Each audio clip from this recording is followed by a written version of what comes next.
of the direction we went, Sean and I, as we were trying to figure out exactly what to talk about it and make it as relevant as possible.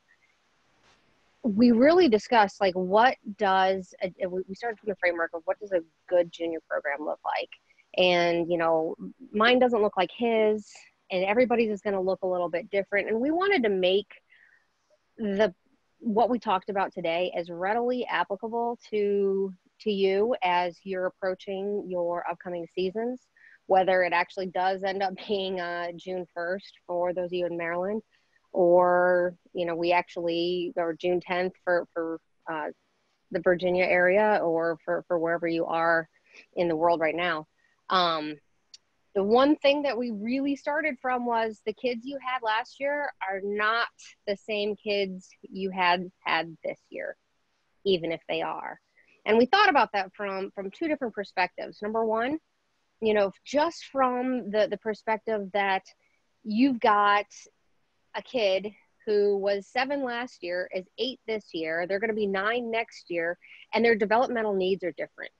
So you're going to have to grow your program and present things that are relevant to them as they grow. And and then from the framework that you've got the gargantuan Tommy Morrison there at the bottom, who is like quite literally heads above his peer group. And so that said, children develop at different levels from a physical standpoint. So it's really important to make sure that in order to have a program that is adapting and thriving, that you're constantly shining the penny, as Jamie Fagan likes to say. So you're constantly trying to figure out how you can make your program as relevant to the kids that you've got as possible. So then we talked about what does thriving look like? And I think that it is far too easy to try to judge your program from I'm going to test the skills of these kids, and I'm just going to run them through tests. And, it's just not necessarily what we think in terms of, what is going to create a thriving program, because that's learning. You're trying to judge learning if you're doing it from a child testing standpoint. We wanted to look at it from the framework of how is my program thriving, not the kids in my program necessarily. That's going to be the outcome, but my program itself.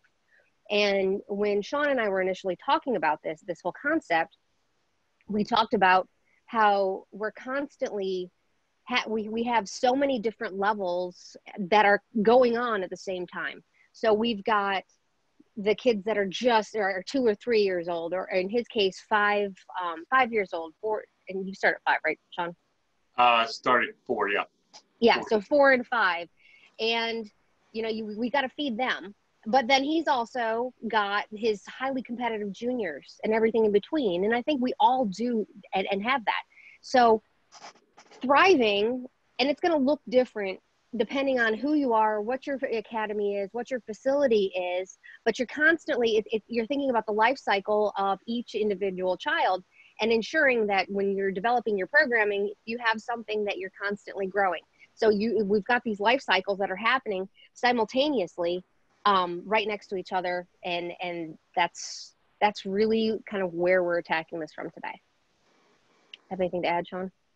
No, I mean, just for me, it's my biggest thing that I do is what gets the kid to come back the next day. I'm not really worried, yes, I want to teach him golf. I want him to thrive at golf, and I want him to get better at golf, but thriving, what everybody's opinion of thriving is can be different.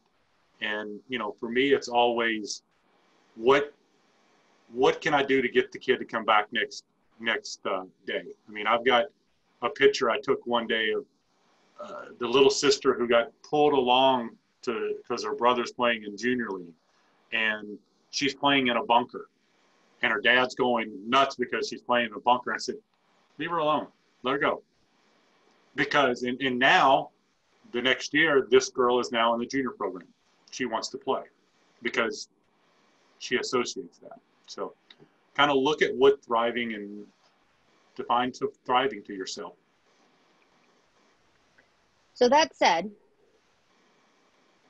when I was going through my master's degree in business law, the first thing that my professor said was conduct an audit of the program. And that is actually how I started every single one of the programs that I've been a part of. So, you know, SWOT analysis or whatnot, but this is absolutely necessary and very, very important, because what you may find as you're conducting your audit, that what you have and what your vision is doesn't necessarily fit the facility that you're at. And then you have you've got some decisions to make. Do I change my vision? Do I change my values? Or, you know, do I find a different place to go? Or, and so it's really important to understand who your clients are, you know, what existing programming is. I know Sean and I talked about this at the facilities that we're at. You know, what your club's values are. Some clubs, like Caves Valley, isn't going to have a thriving junior program. It's just not. It's not who they are. And that's okay. And that's really important to understand, is that there is no one-size-fits-all approach. You have to understand your customers and their perceived needs, and, you know, and your resources. You know, what kind of staffing do you have? Or how much training are you going to be able to give to that staff? Your physical space. Do you have indoors? Do you have outdoors? How much space are you going to be allotted on the range before people start yelling? You know, and then fiscal support. You know, how much are you going to be able to put into the programs? So, you know, do you need stuff? Do you need to buy some membership? Do you need to get some continuing education? And then also you need to really look at yourself. And this is a deep dive into figuring out, you know, what are you passionate about? Who are you? And what is it that makes you want to work with junior golfers? You know, if you're checking off a box, you know, it might be time to step back and maybe let somebody who's a little bit more passionate about it take the lead. You can be their support, but it's really important to make sure that you are doing what makes the most amount of sense to you. You know, how much training have you had? How much training are you willing to put yourself through? Your experience, comfort level dealing with children. I mean, Sean laughed at me when I told him I'm working with 2- and 3-year-olds, and I have a thriving 2- and 3-year-old class that is always booked every month. And you know, but that's not for everybody. I mean, I know plenty of coaches who want nothing to do with 2- and 3-year-olds. I mean, it's part of who I am, having my mom as my mom, who was a preschool teacher. So, you know, and what's your vision and goals? Like, how much time are you going to be able to devote to teaching kids and really putting forth a junior program? And what you think that looks like. And when you kind of have an idea, and this would be a perfect time, you know, take a screenshot of this, you know, and think about really, you know, after we get off this call or right now, you know, what is it? Where are you at? And I literally did do this. This is not BS. It's where the rubber meets the road. So then you got to figure out from there, once you've done your audit, what makes sense? Because it just has to make sense, right, Grant? So in your programming, you know, weekly clinics, do those make sense? Camps, what do those look like? Do you have a lot of different camps? Do you have little kid camps, like a Birdie Basics kind of camp? Or do you have, you know, get ready for high school camps? Private lessons, obviously everybody's got their privates. Are you pushing your kids towards camps or privates? Coaching programs. I know, you know, Sean does a decent number of these for his kids that are highly competitive. You've got your junior club tournaments. So those are the ones that you run in-house, and then inter-club. So I know that that's prevalent up in the Baltimore area. It's not really a thing down here because pretty much Junior League has kind of grabbed all of that. But adult junior tournaments, let me just tell you, adult junior tournaments are a home run in terms of my values and where I see golf fitting into my facility, who I am, and my vision for everything. You know, do birthday parties make sense?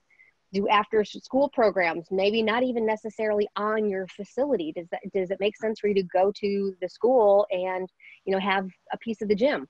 And in-school outreach, you know, do you go to the grade schools and spend a week in a couple grade schools that are surrounding your area teaching alongside the PE teacher? This is the, God, I think 10th year I've been doing that. And it's wildly successful, and I've been able to build a lot of business, a lot of camaraderie, and I've actually gotten some of my staffing for the summer from my PE teachers. So they understand how I teach, and I know that they can manage a classroom, and it's been a win-win situation in terms of that. But then what do you want to use? Like, there's a lot of options out there, and they're not for everybody. You know, Sean likes his Operation 36. He's got staffing that he needs to make sure that they're all on the same page. And there's a lot of them. And that makes sense to him. You know, I don't, because I'm a bespoke suit. I want, it's not, you know, Joseph A. Bank for me. I am an expert in this area. So I don't necessarily need that. I tend to go more with the Discover Golf, where I'm deep diving into play states and understanding my juniors. US Kids just rolled out a program that unfortunately, I can't talk too much about it. I really don't know, but you know, they have a program. TPI has their junior coaching program that, you know, we can borrow from every single one of these opportunities, and nothing necessarily has to be all or nothing. You got PGA Junior League, and in my case, I run a junior development league. So that is just a little 6-hole, you know, you finish it in an hour and 30 minutes, and, you know, then leave, you know, hit giggle and switch. And that came about just literally, as most of my programs have, out of a necessity, out of a need, out of listening to my customers, out of listening to clients, and maybe having kids in programs that didn't quite fit for them. So, all right, I've got a kid that doesn't fit U13. What can I do to create that niche, or to fill that niche? You know, and then U13, U17, I changed up the rules in terms of scoring. We play a 2-person best ball. So you've got that team camaraderie, but it's not a scramble because they want to play their own ball, but they don't necessarily need the pressure. Birdie basics, little golf train. And that's all stuff that you're kind of internally, you know, that's not even going into the external stuff that kids can do outside of like tournament play. So VSGA, Maryland State Golf Association, Peggy Kirk Bell, I could keep going, but y'all know what I'm talking about. So, but those things are things that are outside of your locus of control. The using is that column is what you have the option to use in your program. So I highly recommend do some research. What does each program offer? And make sure it fits you and your coaching style. Anything to add? No, I'm good. You're good. You're going right there on that one. I'll take the next one, or just your program. Oh yeah, so here we go. Now, I just wanted to give you guys a screenshot of kind of what I came into. It looks really wonderful and amazing, but you know, I'm an overnight success. What is it? 6 years in the making. So, you know, and when I came to MAG, there was no existing programming, none. You know, I had no idea of what my target market was. I knew that there was that broad range of age demographics. I knew that the club and who the club was all about creating a community space and to continue to grow, forge, and bond the socialization of Magnolia Green. It was also an opportunity to get people in the door. So that, you know, those things married very nicely with who I am and my vision and my mission. So I couldn't, you know, I literally have the dream job that I have, because it fits perfect. So, you know, and I had absolute support, and that's really key and crucial. You know, if I did something and it failed, like people didn't sign up, I put out, you know, a little bit of everything, because I had to test the waters. And that's really important. You know, figure out what things are. Just throw it out there. Run it. And if you have 2 kids, run it anyway. You got to build it from somewhere. You know, our range was an 8-minute golf cart ride from the clubhouse. So every time I had a camp, we always visited the land of the magical flushing toilets. The land of the magical flushing toilets happened at the golf clubhouse, which is now the sales center. It was the only place where flushing toilets happened. So otherwise, you know, we were at porta potties, and that was it. I mean, it was very minimal. I had 2 awesome interns that came and helped me run summer camps, one of whom stayed on to be our first assistant for 4 years, which is crazy. And now, you know, our club's values and visions are the same, you know, and everything is continued. They've continued to support me as I support them. They have been awesome at building me the academy building, which was a dream come true for me. So, you know, just to give you a snapshot of where we're at, we are South Side. And that's important in Richmond because, you know, people end up north side, south side of the river. People don't like to cross the river. Pain in the butt, jumping on 288. You know, I knew what the median household income was. And just the overall snapshot, you know, it's a real estate development, and it's still actively being developed. It's massive. And, you know, just kind of wanted to give you a little bit of the demographics, because I have talked about how important demographics and understanding your demographics are as you go through the process. So I wanted to provide you what mine are. All right, so this is what I come up with.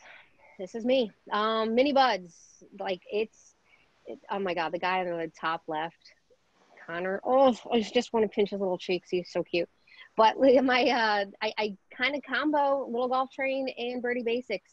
You know, nothing is completely 100% with somebody's program or another. I take what I like and mash it together and come up with my bespoke suit of my junior program. Parents are highly involved with this program. They are actually, and they have to show up. One parent has to be there with the child as we're running the clinics. And they're super fun and engaging and not for everybody. So if you have any interest in it, I highly recommend doing it. Otherwise, don't. My little buds, ages 4 to 6. We run Saturday clinics. I do birdie basics camp. So, you know, trying to run a program for a child who is 6 and a child who is 12 at the same time is a one-way ticket to insanity, because you are serving 2 very, very, very, very, very, very, very, did I mention very, very different development levels. So creating the program, because we needed it, of a birdie basics camp where it's just the young kid who is having fun, half-day camp, and that curriculum that is developmentally appropriate for them is super important. That was also how I came up with the Junior Development League. We talked about it earlier. I do individual lessons and birthday parties. Birthday parties are a big hit. And also it can be a home run, because the kids that might not have been, just like the PE classes, the kids who might not necessarily have exposure because their parents don't play will get exposure to golf in your program through the birthday parties. Sprouts, my 6 to 9 age demographic. So going back to Junior Development League, some of them, again, no kid is at 100% on a perfect spectrum. So you can have the U13 kids in that 6 to 9 age demographic, and they can fit, and it can be fine because they are developed. You have to respect their child's development, and helping the parents learn the kid, helping the parents figure out what programming to go into is really, really important for your sanity, their sanity, and the quality of learning and engagement. Parent-child is huge, huge, huge. I mean, our adult turn, I call it the adult junior tournament, is a home run. It is awesome. I've got grandparents playing with the kids. I've got uncles. It's a really fun and engaging opportunity to get the kids on the golf course with their parents as a team. And I can't say cool enough things about it. They also have I offer Saturday clinics, which runs for a month, usually a series of 4. After school clinics, those are just during the spring, or sorry, the winter time, when we're not in junior league mode. Camps, so those kids can do Birdie Basics camp, they can do regular camp. Again, it's not a one size fits all approach. It is bespoke. So moving on to my saplings, we've got. Hang on, Leighann. I'm going to stop you. Okay, go ahead. Sorry. One question's popped up is that, so what format do you use for your adult junior competition? So they had done, we play, that is obviously a big question. We did a alternate shot where the kids get to tee off from the really, really far forward super junior tees on certain holes. So we figure out like odd holes or even holes, and it's an alternate shot. Is that the perfect way? You can do a scramble. Works for you. I mean, there's, and that's for the younger kids. The older kids, like the high school kids, I believe we did a best ball for the older level. I'm more about the experience of getting them out there and playing. Really, truly. Good question. The saplings is kind of everybody's sweet spot. I mean, like, that's your classic junior program. So what does that look like? So in my case, I really do a lot of Discover Golf games. And, you know, for those of you who haven't been exposed to Discover Golf, it's games. And you cannot tell me that telling a kid to hit 10 balls or 10 10-foot putts or 10 3-foot putts, okay, and you're gonna get points, and that's a game. That's not a game. So the games are very, very elegantly designed, because they are actually games, as opposed to tasks. I promised Sean I wouldn't go too far down this rabbit hole, but it's important to understand that there is a time and a place for all of it, though. I mean, I do have some railroady tasks that I will ask my kids to do. There's a time and a place, and it has to fit, again, who you are, your mentality, your framework for your junior program. That just happens to be mine. Evergreens, you know, they're going to actually do some Discover Golf stuff. And they're also going to do some John Dunnigan, you know, putting, you know, tour player, different drills. Like but they're also going to do some games. There's going to be there's going to be a mix. The biggest home run was really the U17 league. I mean, I had 4 teams, and we competed against another club in the area, which I cannot thank Bill enough for running his team over at Dominion Club. But because we flip-flop back and forth, so there were essentially 5 teams that were competing all the time, and it was awesome.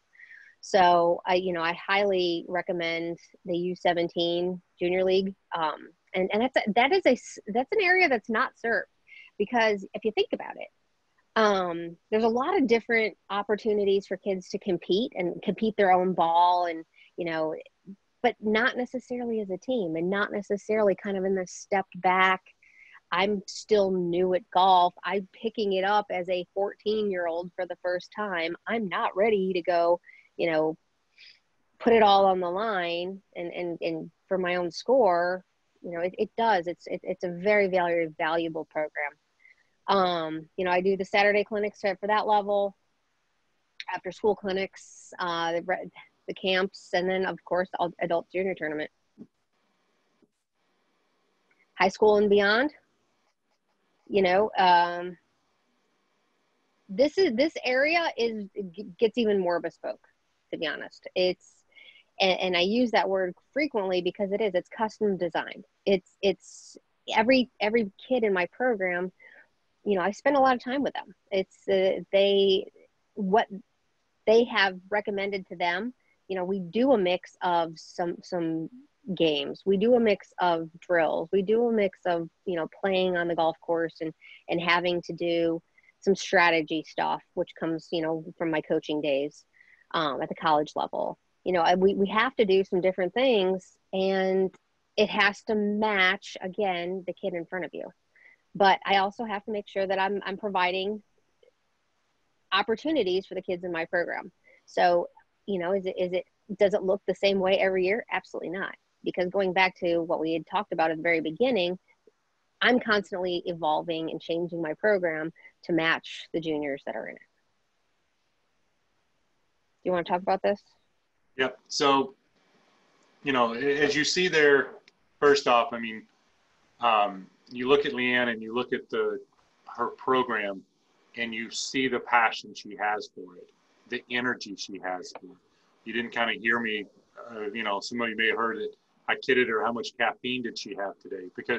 And she's had no caffeine, she never does, but you see how much energy she has. So, when you look at your program, you have to look at that. I mean, I'm on my club is a lot different than what she has. I'm sort of at a private club that, she has a heavy parent involvement.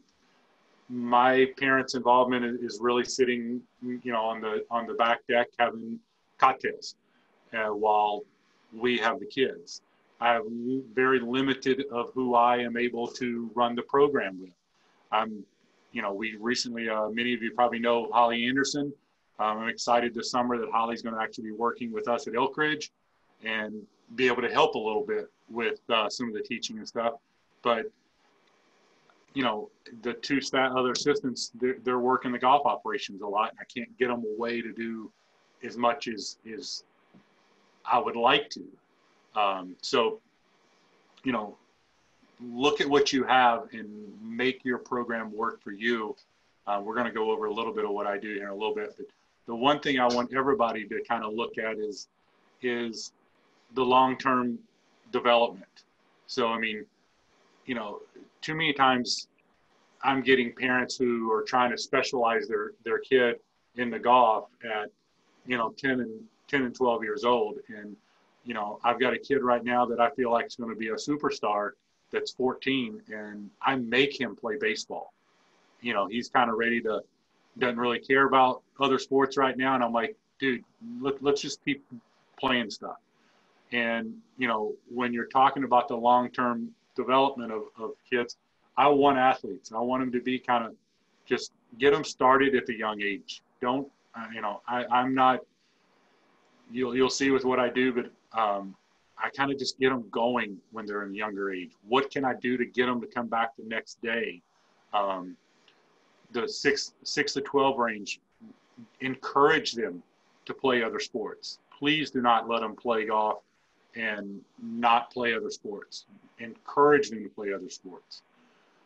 As they get into those, 13, about 13 is maybe they're going to kind of get a little bit more into playing one sport, definitely one sport per season, but down to 2 sports kind of thing. And then once you get them into, and it's not when they start high school, more of middle of high school, well, I encourage them to even try to start specializing in one sport. So kind of look at that, make sure how you structure your things, what you do in your, she made a point of games and stuff, and I'll get on to her later about what games really are and stuff, but we have different opinions on what games really are. But get the kids, it's not about necessarily sitting here going, get to this position, get to that position. If we look on tour, there's so many different golf swings that are so different, that are developed differently, that just let the kids develop a swing. All right, you want to hit the next one there, Leighann? So this is something that Leighann and I are very passionate about, in the fact of when you're doing goals.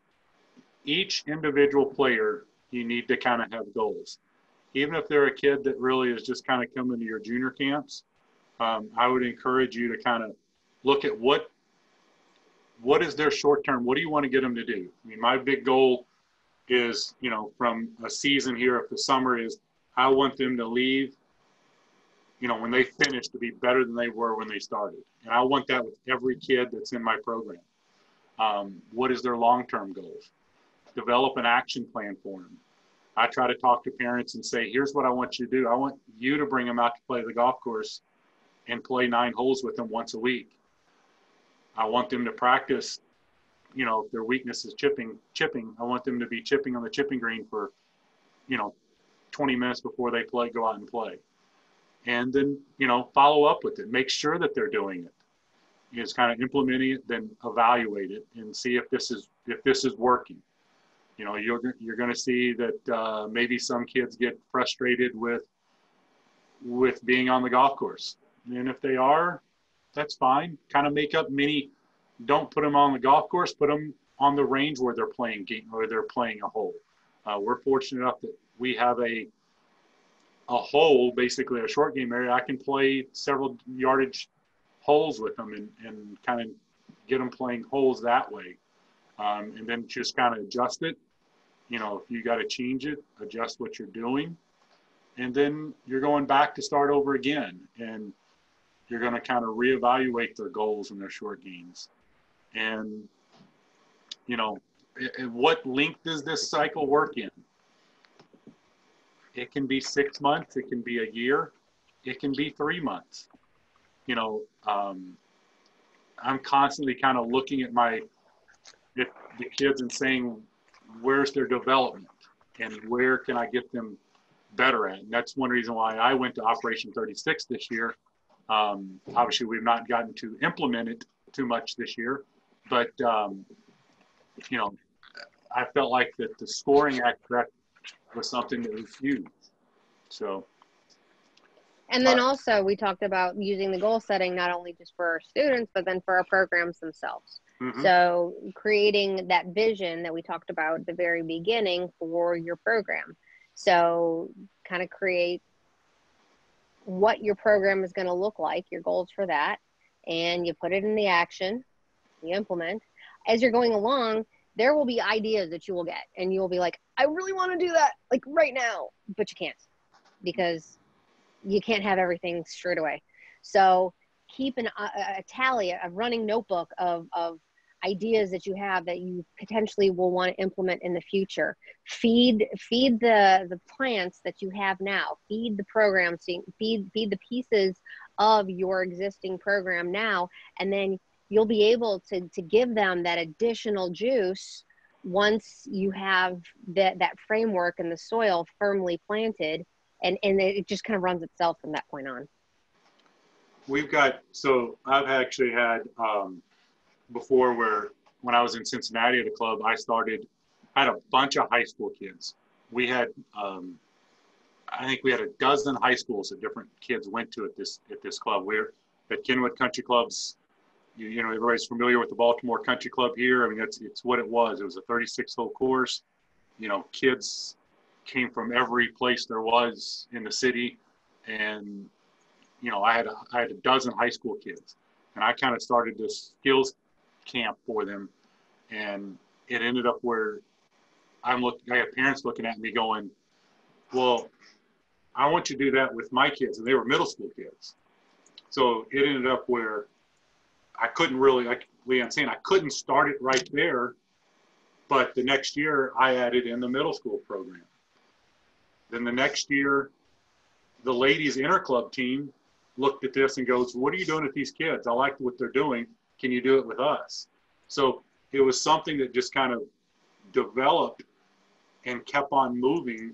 And I had to adjust what I was doing, and actually had to give the middle school program to another assistant in my staff, because I was running out of time to be able to do everything. So kind of look at that, and it may not be something that just all you're going to do. You're going to have stuff that you're going to be able to pass on to other members of your staff and let it work.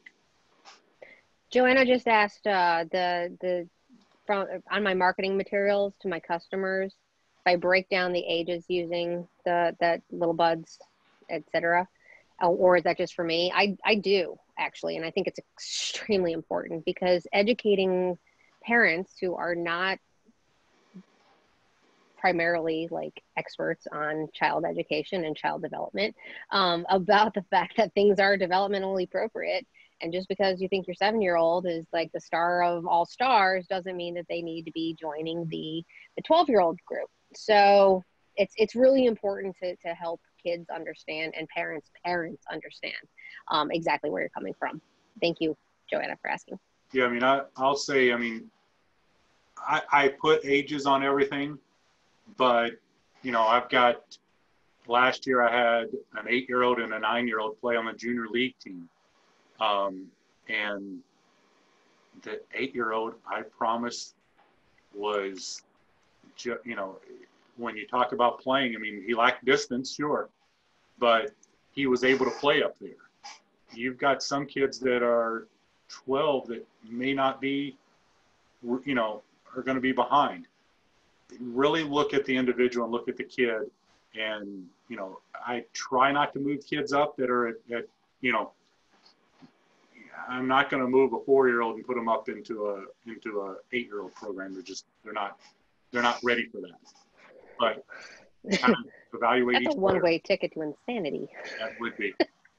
Yes, and I've had some try to do that with me. So, all right. So this is a little short what we do at Elk Ridge, and you know, we kind of divide them up into these groups. And like I said, I don't kind of, you know, you can see the 10-year-olds kind of overlap a little bit.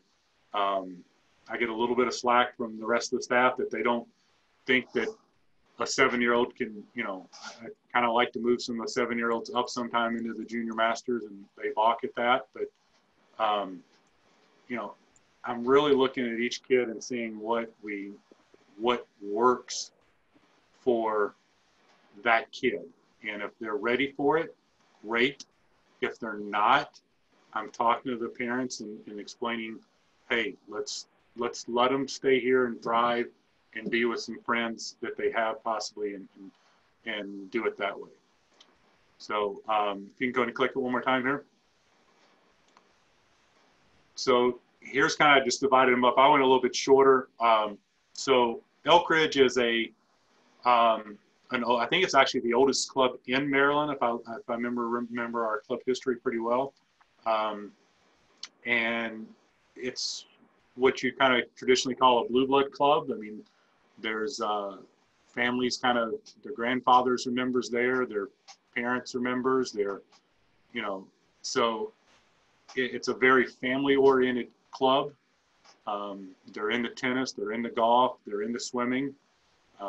So our Pee Wee program that we run for the 4 to 7-year-olds is sort of a camp that we run once every month, 1 week during the month. They do tennis, they do golf, they do swimming for, you know, basically 45, you know, minutes to an hour. And I'm working on them trying to do running, doing jumping, doing throwing.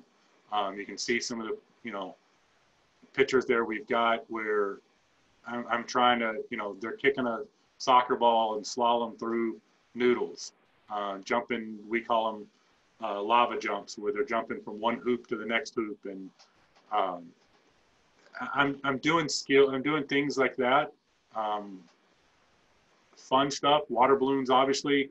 We have a Velcro suit there, and that is not me in the suit, but, you know, it's one of our other assistants that, you know, and the kids love it.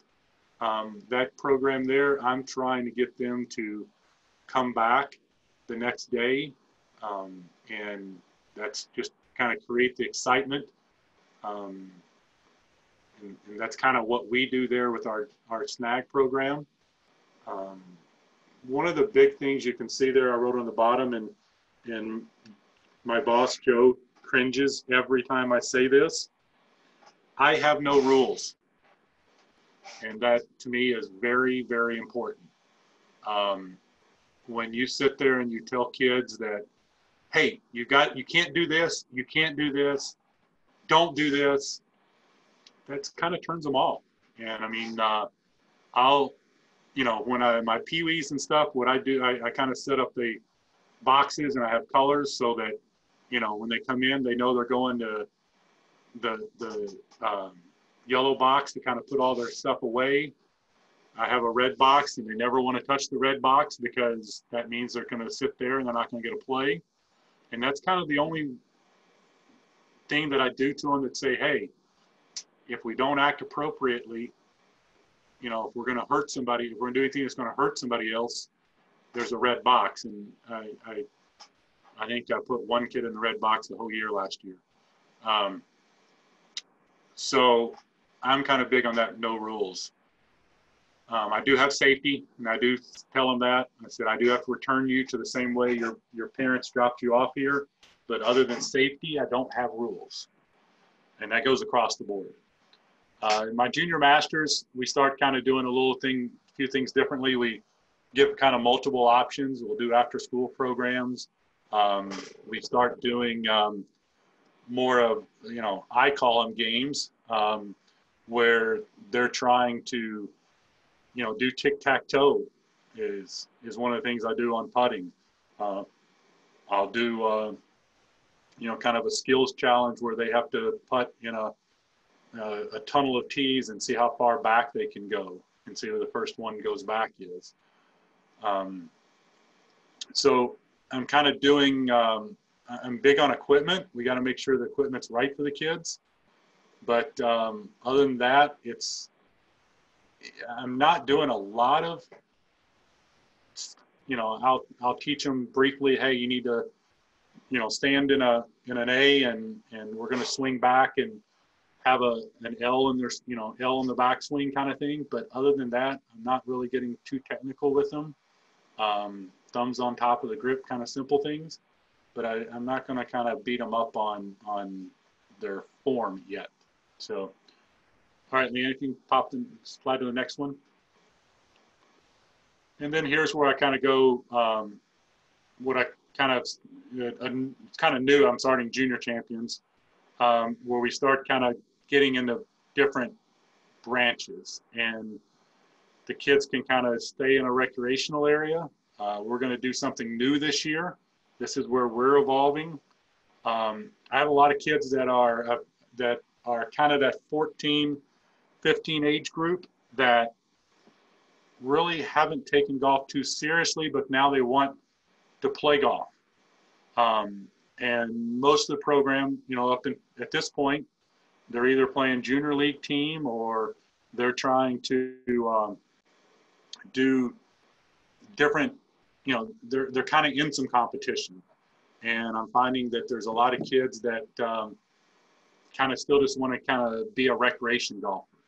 So we offer junior league. We offer junior league obviously is a kind of a fun scramble thing, but then we have in this area an inter club that Nick Miller over at Eagles Nest kind of started up, and it's kind of it serves its purpose. It gets kids away from playing scramble. It's now going to play their own ball, but it's really low key. It's not a big competition. I kind of start them into doing private lessons at this point. And then I'm going to kind of, depending on where they're at, I may have some of these junior champions start moving into the players group. The young man on the bottom right is a young man who can, from the black tees already, shoot 75 off of our longest tees. Really, really good ball striker. And I'm not going to kind of limit him. And I mean, I've even told him he's not playing junior league this year, even though he's eligible for it. It's just not right for him. And I've got two other kids in close to that same situation that I've kind of told them that we're not going to do junior league this year. It's not where you need to progress. Once they kind of get into this players group, which is getting close to high school, they're in competitions. We kind of work up a schedule for them to play in tournaments. And then it's a lot of preparing them. You can see there, I've got one of them of how far they hit each club. And, you know, that way they know what their yardages are. Many kids will tell you they hit it a certain distance. Is that their landing distance? Is that their end distance? So I'm kind of trying to help them realize that. You start getting at 14 especially, I think you really get into their minds change and their temperaments change. So I think too many times you get expectations. I mean, I've got a 16-year-old son right myself, and, you know, his expectations, he's a big baseball player, but his expectations is that he should hit the strike zone 10 out of 10 times when he's pitching. And I'm telling, you know, I'm like, look, that's not realistic. It's not what's going to be happening. So, you know, I put on here a slide that I don't know, all of you are involved with no Scott Fawcett in his decade program, but him and I think it's Lou Stickler that kind of does a lot of stats they've gotten together. I kind of make sure they understand where they should, from 100 yards, how close are you going to hit it? If you're in the rough from 100 yards, how close are you going to hit it? And they're thinking 10 feet. And if you look, tour pros are at 30 feet. Trying to make sure they understand what realistic expectations they should have. I throw a lot of challenges at them. I'm going to throw some hard challenges at them. I want them to, at 14 and 18, I want them to fail. I am trying to get them to fail. Simply because I want to see how they're going to react, and then try to guide them in how to work on that and realize that it's all a process of adversity of getting them better. They're probably do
Okay, I think Sean just lost connection from us. Wait for him to come back in. He's texting me right now going, where did everybody go?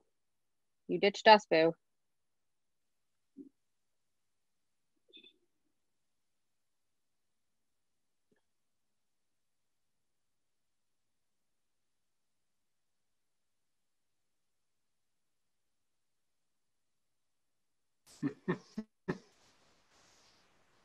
Are you back? I am back. Okay, so you froze up and I couldn't hear anything that you said for a chunk.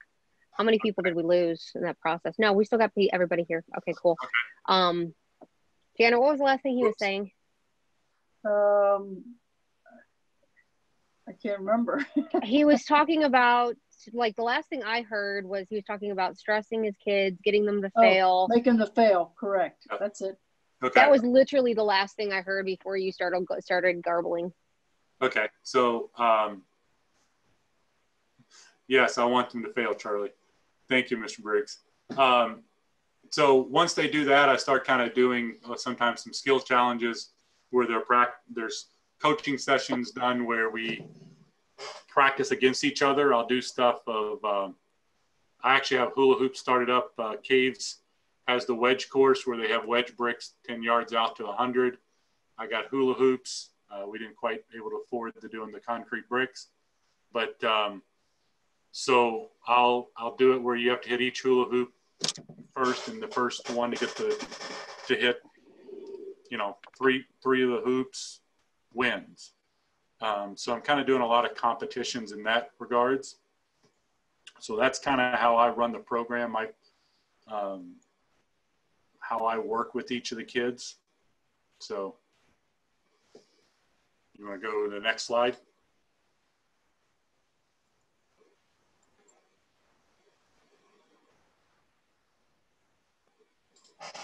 So from there, competition. So as many of you know, I still compete. I love to compete.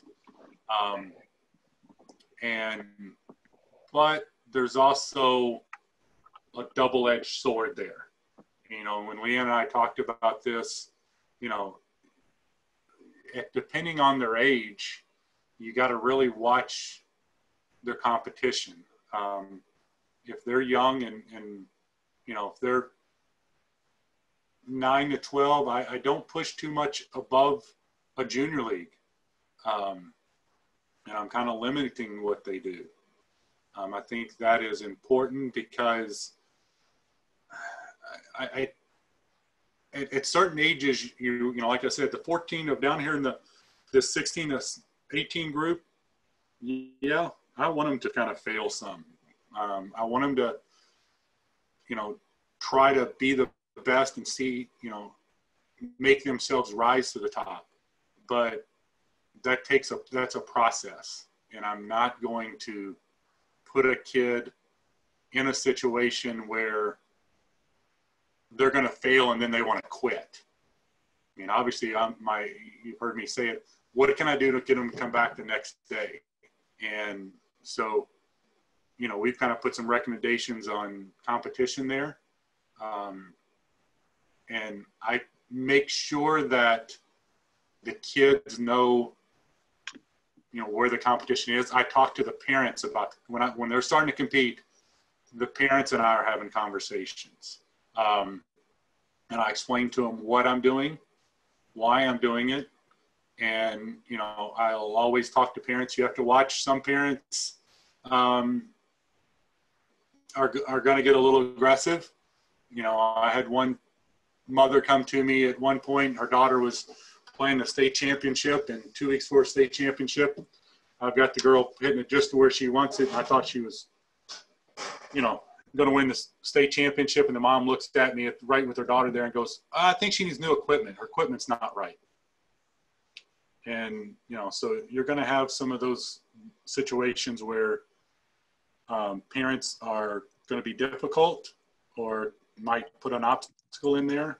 And I simply talk to the kids about making sure they're comfortable with where they are, what their goals are. And we're back to the one frame that we did where we talked about adapting the goals, and we're kind of implementing them and, you know, changing our goals. So you want to slide to the next one, please? And I threw this in here, you know, where do you compete? And it's one of those things to me that I'm not putting a kid out on the Hurricane Tour before, or the IJGT or any of those competitions before they can be at a level one of the top 10 in the MAPGA type of thing, or that, you know, I want them to succeed at a level before we move to the next level. And I think if you do it that way and build it up, I mean, because do they all want to play in college? No, I don't think so. It's not something that every kid wants to play in college. I think that you end up where you got to have them kind of go, I want to play in college. And we kind of developed the plan of where to go. And this is the plan that I talk to all the parents about. Here's where I want you to start. Let's see how they do. And I mean, there's a million tours of, you know, I'm not saying MAPGA is the one you have to use, but I think there's, obviously for the girls, Peggy Kirkbell is not a bad one. It's a great one. Yeah, honestly. It is. And it's, I have one girl playing in those events now. So, develop a program. Don't be afraid to not be everybody the same way. I've got a kid now that probably this year's going to kind of, one's going to be playing, one or two is going to be on the MAPGA, but the other one may be playing Hurricane Tour or something. And it's just, they're the same age, and it will cause some conflict because you have one playing up there at one level and another one playing at another level. But again, I gotta challenge that one kid that's a little bit better to keep him wanting to go higher and higher, and get to that next level. And the other ones, I don't think they're ready, that they could, I want them to kind of fail, but I gotta have some type of getting better. I think if you put a kid out there on the more regional tours and he keeps on getting last in the events, he's not going to play anymore. He's not going to want to play. So I would caution you on that a little bit. So I think that kind of ends that part, Leighann, right? Yeah. I mean, we just kind of figured. So, are there any questions so far from anything we've gone over? We're 2:00 now. We got one other thing we'd like to talk about, but it's up to everybody else. Is there any questions we can answer first?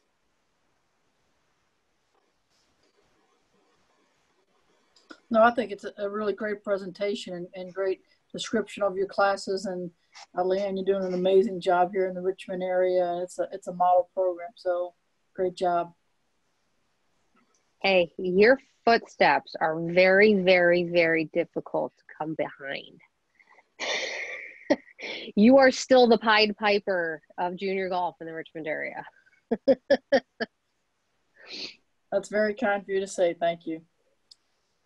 All right, so let's see. There's one. Leighann, do you use Snag Golf? And if not, what products do you use? Absolutely. Yeah, I literally have I have a closet, a very large closet that I had built when I had my building built. Yeah, I use Snag is great. Snag is great for every kid, and you can use it for throwing, you can use it for kicking. You can, yes. So yes, short answer, yes. And I honestly take Birdie Ball, and I take, we've got Golfzilla, and all of these different programs are just mishmashed together and done well, I would encourage everybody to, first off, an easy one is, if you're not on Leighann's social media, get on it, and you can go back through her social media. I'm assuming all the pictures are still on there and stuff. I don't take anything off. Yeah, you see, I encourage you, James Hung is also a guy I would encourage you to be on there that is so passionate about juniors. And if you go to Leighann's place, I think one of the things I know when she was building that building was, and she got to kind of design her building, was she had to make sure she had storage for all of her stuff.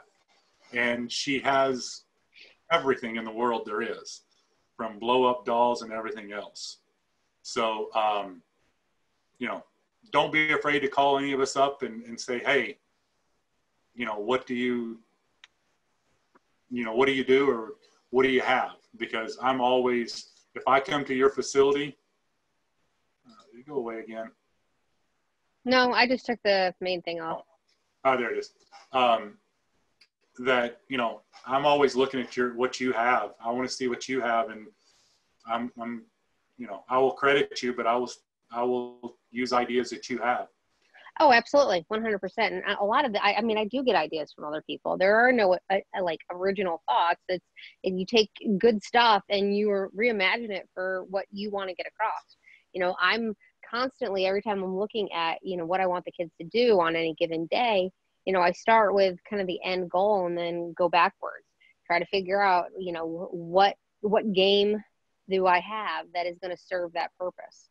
And to answer your question from earlier, what is the difference between a game and a task? Do you want me to actually answer that question? You can, go for it. Okay, so a task. You have to do this to get this. Is that a game? You asking me or you asking Yes, the group? I'm asking you.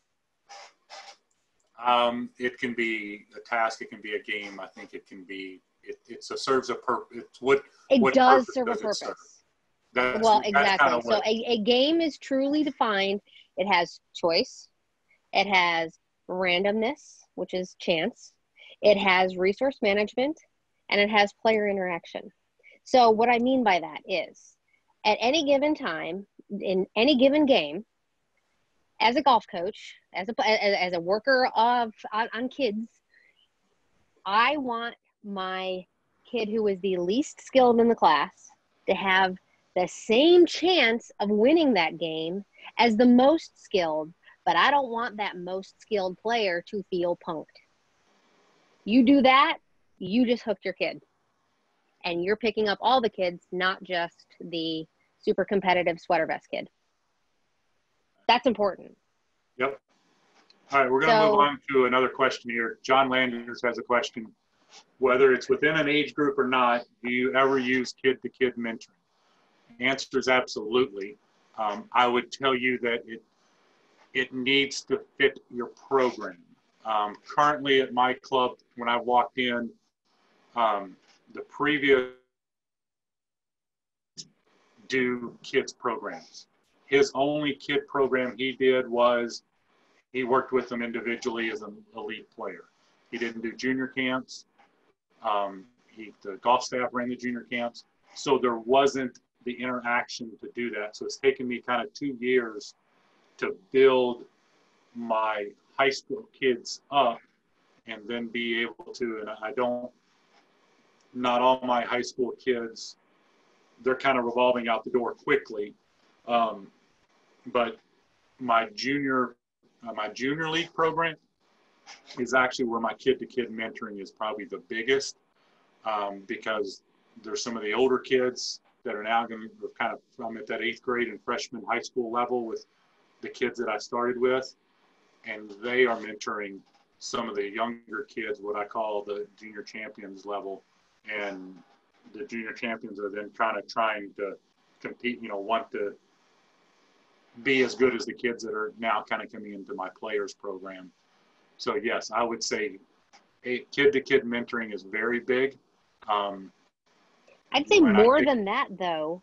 You also want to create the opportunity for the kids to socialize with each other, because kids these days are super awkward. They don't want to contact each other, text each other, and what I try to do in order to not make necessarily a formal kid-to-kid mentoring, but I encourage, I'm constantly hey, so-and-so, so-and-so, let's meet each other. Oh yeah, let's do sleep. And I make fun of them. I'm like, oh yeah, you guys are so Akko Taco. It's like middle school. I mean, obviously life is going to be a little bit different, but that's really where we can help introduce our kids to other kids. And then those mentorships can actually happen in a very natural type way.